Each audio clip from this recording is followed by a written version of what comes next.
No one died from the poison, not one confirmed victim. And yet, for 18 months, an entire nation was afraid of its own candy. Children checked their sweets before eating them. Parents read the labels twice. Supermarkets across Japan swept whole shelves of chocolate and caramel into the trash because somewhere in the country, hidden among the ordinary boxes, sat a treat marked with a handwritten promise: eat this and you die. The person who made that promise was never caught. He called himself many things, but the name that stuck was the one he signed his letters with, a name borrowed from a villain in an old detective novel, the monster with 21 faces. He taunted the police. He corrected the grammar of newspapers. He turned the largest manhunt in the country's history into a public game, and he won. This is the story of a crime so patient, so theatrical, and so completely successful that it changed how Japan thought about safety itself. And to understand how it began, we have to start in a country that believed nothing like this could ever happen. By 1984, Japan felt unshakable. The war was 4 decades gone. The economic miracle had turned a ruined country into the second largest economy on Earth. Cities glowed with neon. Bullet trains ran on time to the minute. Crime existed, of course, but violent headline crime felt like something that happened in other places, in other stories. And at the center of everyday life sat the great confectionery companies: Ezaki Glico-Morinaga. These were not just businesses, they were part of childhood itself. Glico's caramels came in a red box stamped with a running man, an image every child in the country could draw from memory. Morinaga's chocolate had fed generations. These brands were trusted the way you trust a grandparent. They were, quite simply, part of what it meant to be Japanese. That trust was the target. Because a crime is only as frightening as the thing it poisons, and the people about to strike understood this perfectly. They did not choose a bank. They did not choose a jewelry vault. They chose the sweetest, most innocent, most beloved corner of ordinary life, and they aimed straight at it.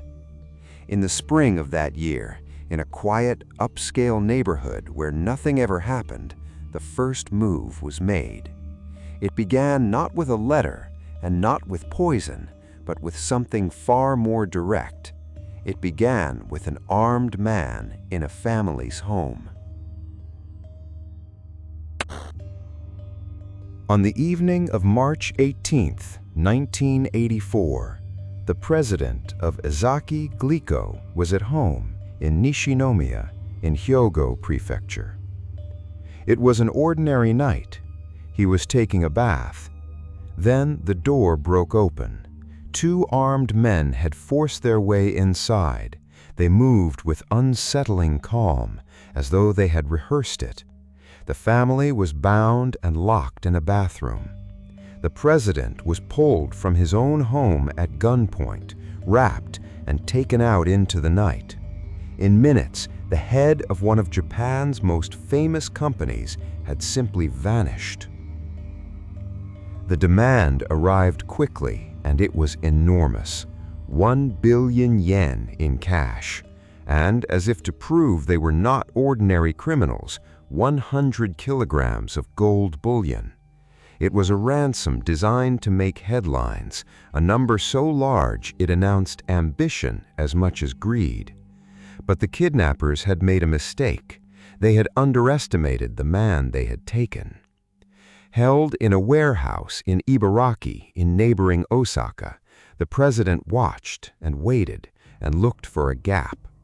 After roughly 3 days in captivity, he found one. On March 21st, he freed himself and escaped on his own, walking out alive. He was physically unharmed. No ransom had been paid. On paper, it looked like a failure for the criminals. The victim was safe, the money was still in the bank, the police had a kidnapping to investigate, but the story might have ended there, a frightening crime that didn't pay off.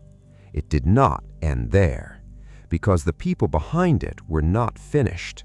They had only just begun to understand how much fear they could sell, and their next move would reveal that the kidnapping was never really the plan. It was only the opening line. In the weeks after the escape, the pressure on Glico did not stop. It transformed. In April, vehicles at a Glico facility were set on fire. Then, a container of acid was left with a threatening note. Someone was circling the company, probing it, punishing it. And then came the letters. They began arriving in May, sent not only to Glico, but to newspapers and police stations. They were written in a mocking, oddly clever style, full of Osaka slang and playground cruelty. They laughed at the investigators. They called them fools. They corrected the media's mistakes like a school teacher marking bad homework. And they were all signed with the same strange name, the monster with 21 faces. The name was not random. It came straight from the pages of Japanese detective fiction, the alias of a master of disguise, a villain who could become anyone and slip through any trap. By choosing it, the writer was telling the whole country exactly what kind of story he wanted this to be. Not a robbery, a performance. The letters claimed that Glico products on store shelves had been laced with cyanide. The company had no choice. It pulled its goods from stores across the country, an act of self-defense that cost it a fortune. Losses ran to tens of millions of dollars. Hundreds of part-time workers lost their jobs as production halted. The group had discovered a weapon far more powerful than any ransom. It could destroy a company simply by making people afraid to eat. He tested that weapon again on another food maker, Marudai Ham, and demanded a payment. This time, the police prepared a trap around the money drop, and for one brief moment, it seemed to work. Near a service area on the Meishin Expressway, investigators saw a man they believed was connected to the crime, a large, well-built figure in sunglasses with short, permed hair, but he was gone before they could close in. Then, on June 26th, the group made an announcement that stunned everyone. In a letter, it declared simply, "We forgive Glico." Just like that, the campaign against the company was over. It felt like a victory. In truth, it was intermission. The Phantom was only changing the stage. By the autumn of 1984, the target had shifted to Morinaga, and the threats grew colder. "Pay us," the letters warned, "or we will place tainted sweets where anyone can buy them." When the money did not come, the group kept its word. In October, the thing everyone had dreaded appeared. On ordinary supermarket shelves, tucked among the normal products, investigators and shoppers began finding packets of sweets fitted with hand-lettered labels. The message on them was blunt and almost childlike in its cruelty. It warned, in effect, "Contains poison, danger, eat this and you die," and it was signed by the monster with 21 faces. These were not empty threats. Testing confirmed that some of the sweets had been laced with potassium cyanide, a lethal substance. The candy had been sealed, labeled, and set out on shelves in the busy Osaka region and near Nagoya, waiting for a hand to reach for it. The genius of it, if you can call it that, was horrifying. The group did not need to harm everyone. It only needed to poison the idea of safety. The fear spread faster than any product recall could keep up with. If the sweets in this store might be poisoned, then what about the next store? What about the box already sitting in the kitchen cupboard? Overnight, an entire nation looked at its most trusted treats with suspicion. Sales of sweets collapsed. Retailers pulled products by the truckload. And the campaign expanded its theater. House Foods, Fujiya, and other companies received their own letters. The instructions became elaborate. Firms were told to respond through coded messages hidden in the classified sections of newspapers, turning the daily paper itself into a channel of communication between a faceless criminal and his terrified victims. By February 1985, tainted sweets had turned up in the Tokyo area as well. The panic was now truly national. And through all of it, the police, tens of thousands of officers, some of the most determined investigators in the country, had almost nothing. No fingerprints that helped, no name, only a nickname, a sketch, and the growing, humiliating sense that they were being played. The monster's power came from one thing above all. He was always one step ahead. And slowly, the investigators began to understand why. In November 1984, during surveillance near the Meishin Expressway around Otsu in Shiga Prefecture, officers spotted a thin-faced man in a golf cap who seemed to be watching them. He slipped away, but nearby they found an abandoned station wagon and inside it a radio receiver. It was tuned to police frequencies across several prefectures. The offenders had been listening to the hunt as it happened. Every stakeout, every coordinated move, he could hear it coming. That was the secret of the theater. The drops were staged on expressways at the seams where one prefecture's police ended and another's began, so that jurisdiction itself became a weapon. While officers scrambled to coordinate across boundaries, the group listened to their radios and vanished into the gaps. The single most concrete lead remained the man from the earlier sighting, the one the public came to know as the fox-eyed man for his narrow, sharp eyes. In January 1985, police released a composite sketch of his face. It was printed everywhere, studied by millions, and still no one could put a name to it. He was a ghost with a portrait. The strain on the investigation was immense, and it carried a human cost that must be told with care.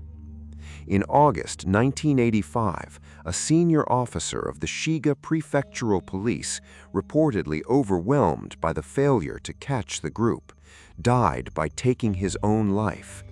It was a tragedy that revealed just how deeply this case had wounded the people trying to solve it.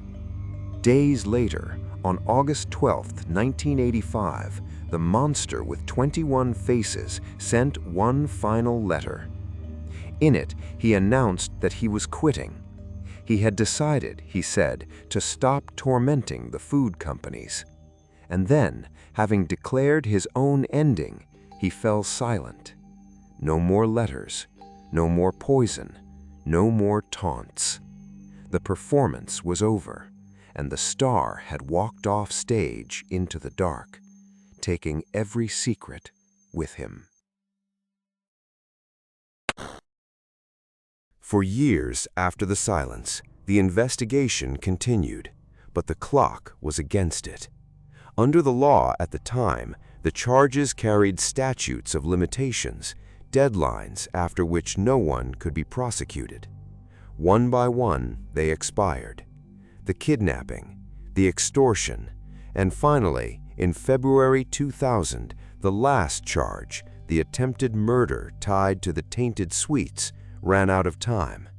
With that, the Glico-Morinaga case became the first of Japan's officially designated major cases to end completely unsolved. So who were they? Let me offer not an answer, but a way of weighing the possibilities. because each theory reveals something different about the crime. The first idea points to organized crime. The campaign overlapped with a violent gang conflict in the region, and some have argued that criminal networks either backed the scheme or exploited the chaos. It is a tempting fit for the sophistication involved. Yet organized crime usually seeks quiet profit, not 18 months of Japan's national theater. The showmanship here feels wrong for it. A second idea looks inward, toward disputes and grievances within the food industry itself, an insider who understood these companies. One figure was investigated as a material witness, but was cleared by an alibi and never charged, and he cannot be treated as guilty. What the insider theory really captures is a truth the evidence supports. Whoever did this understood how to hurt these specific companies with precision. The third reading is the simplest, and to me, the most convincing. This was a professional, patient crew whose true product was fear and whose true currency was infamy. Consider the pattern. They abandoned each target the moment risk outweighed reward. They used police radios and jurisdictional seams like tools. They ended not when they were cornered, but when they chose to. That is not the behavior of the desperate or the ideological. It is the behavior of people running a cold, deliberate operation who understood that a crime built as a performance is almost impossible to solve, because a performance leaves no motive to trace, only an audience. That, in the end, may be the darkest lesson of the case. The monster did not win by being invisible. He won by being watched. The Glico-Morinaga case remains open in memory, even though it is closed in law. No one was ever charged. The fox-eyed man was never named. The monster with 21 faces kept his final promise, the promise of silence, better than any other. He left behind a country changed. Tamper-proof packaging, sealed lids, safety seals on everything we buy. So much of the caution we now take for granted grew, in part, from the fear he manufactured. In trying to catch a phantom, a nation quietly rebuilt the way it protects itself. And yet, the central question still hangs in the air, unanswered after all these years. Who was he? A gangster? An insider? A professional performer of fear? Or someone the theories have never even touched? What do you think? Who was the monster with 21 faces, and why do you believe he stopped? Share your theory, and let's reconstruct this ghost together.